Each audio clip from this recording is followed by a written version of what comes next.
7 episodes, 6 days of warfare I didn't see coming. My reach died the moment I started posting.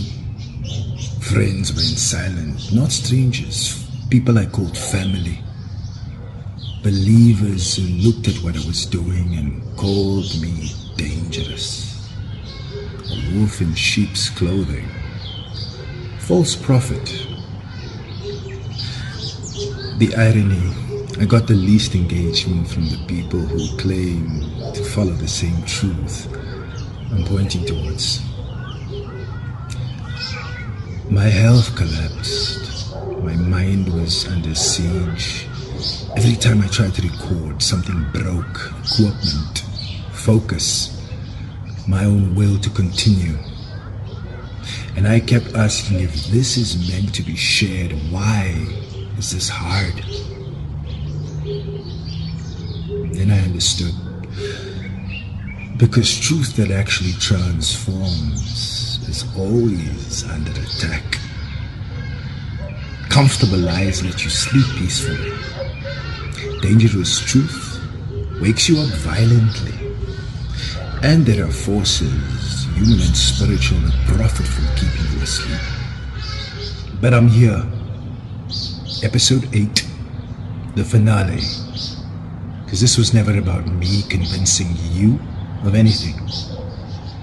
Let me talk to the people who think they already have all the answers. The ones sitting comfortably in their buildings every Sunday, clutching their books like talismans, convinced they've got God figured out, packaged, controlled. You talk about faith, but there's no risk in your faith. You talk about love, but there's no cost in your love. You talk about truth, but there's no vulnerability in how you share it. You've turned relationship into religion, and encounter into ritual, transformation into transaction. And when someone comes along trying to strip away the performance and point back to the actual encounter you claim to have, you call them dangerous. Because comfortable faith hates anything that threatens comfort. You've become experts on love without risking being loved, masters of truth without letting truth master you, defenders of doctrine whilst missing the entire point. Your religion is safe, but it's dead. And deep down, you know it.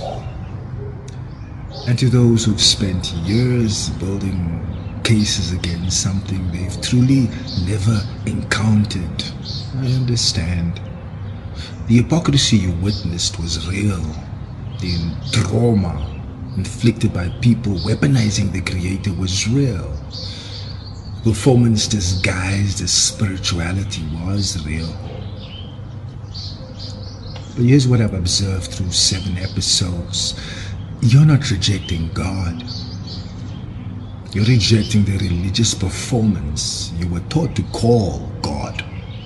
You've constructed an entire worldview around the absence of something you've never fully allowed yourself to genuinely seek.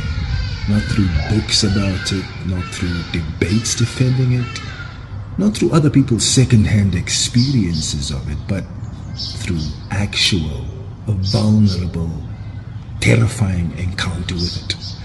Because here's the truth that keeps you awake at 3 a.m. What if you are wrong? Not intellectually wrong. You can handle being wrong about facts. Existentially wrong. What if the consciousness you can't explain, the love that transcends biology, the meaning you're seeking desperately in everything except the one place that demands you give up control?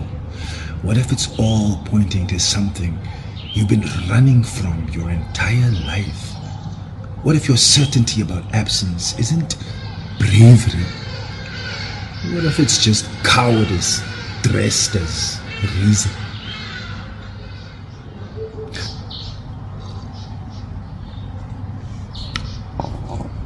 7 episodes, we've been circling the same reality from different angles.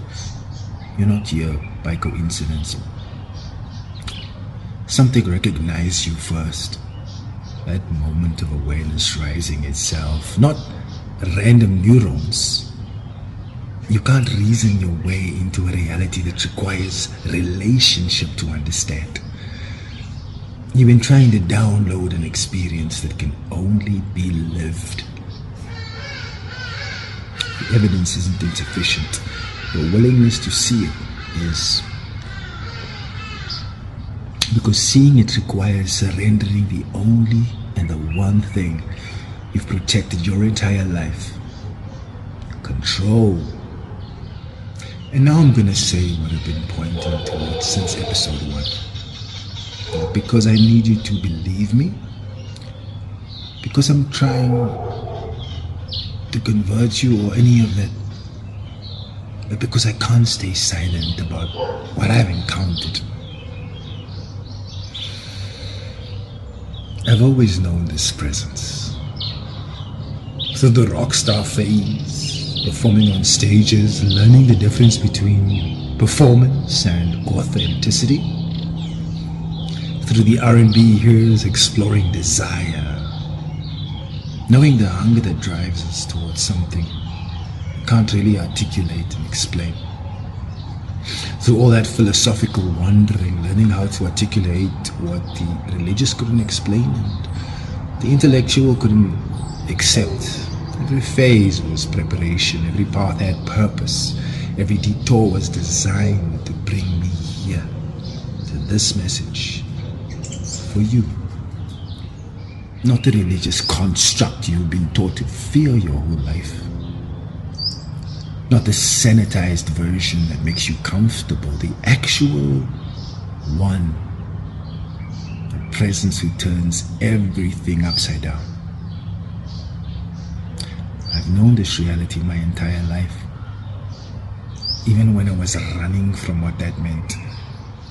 The one I encountered didn't offer a philosophy to study or a religion to join.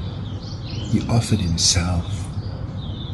He offered not a path to follow, himself as the path, not information to master, relationship that transforms, not religious performance, encounter that changes everything. And the moment you encounter this, not the religious version, but not the comfortable Sunday morning version, but the actual presence, everything you thought protected you gets incinerated.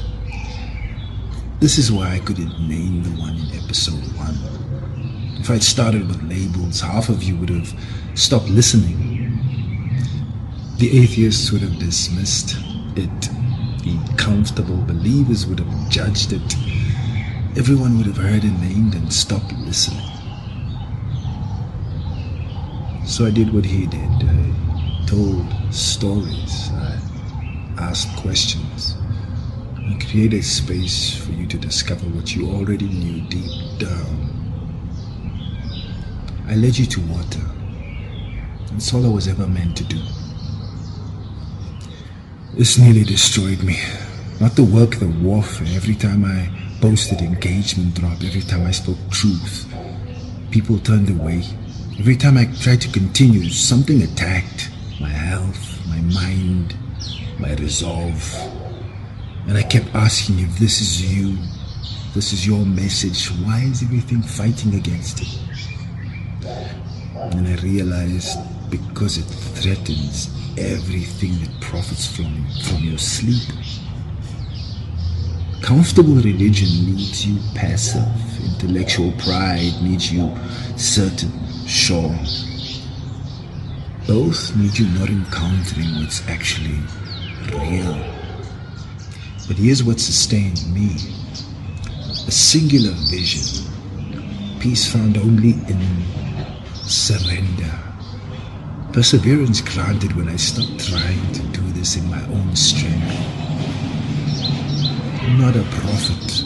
I'm not special. I haven't preached to anyone I've met in person. I'm just someone who encountered something real. I can't stay silent about it.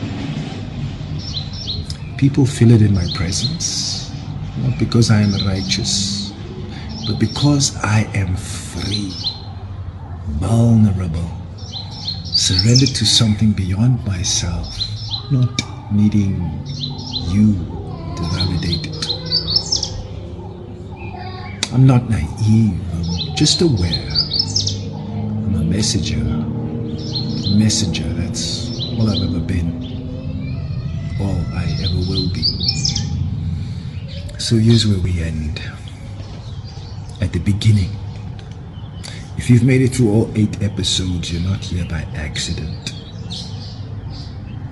I can't make you believe. I cannot force encounter. But if you are ready not to join a religion, or neither to dog my beliefs, but to risk a relationship, here's what you do. If you are real, I want to know. Not through religion, not through other people's experiences. I want to know you directly. I'm done hiding behind my intellect, my hurt, my pride. If you are real, show me. I am listening now. That's it. No magic words, just honesty. The Creator doesn't need your performance. He wants your presence. He meets you where you are. He always has. Rockstar, R&B artist, philosopher, husband, seeker. Every phase was preparation for this moment. For you. I've done what I was meant to do. I've planted the seed in soil that was ready. Pointed at the one, not the religious caricature, but the actual presence was being perceived in a way that you've been running. I've walked through warfare to get this message to you. And now I walk away. Because the rest is between you and the one. I'm not a prophet. I'm not special. I'm just a messenger, a flawed one at that, a reluctant one, but a faithful one. The space between answers was always meant to lead here, not to a building, not to a book, not to me, to a presence who's been waiting for you to stop running. A few nights ago in meditation, I asked for a vision. The one said to me clearly, may the truth you share reflect your faith in me. Not words about the presence, not arguments for the Creator. My faith, lived, embodied, real. Everything begins when you surrender to being found.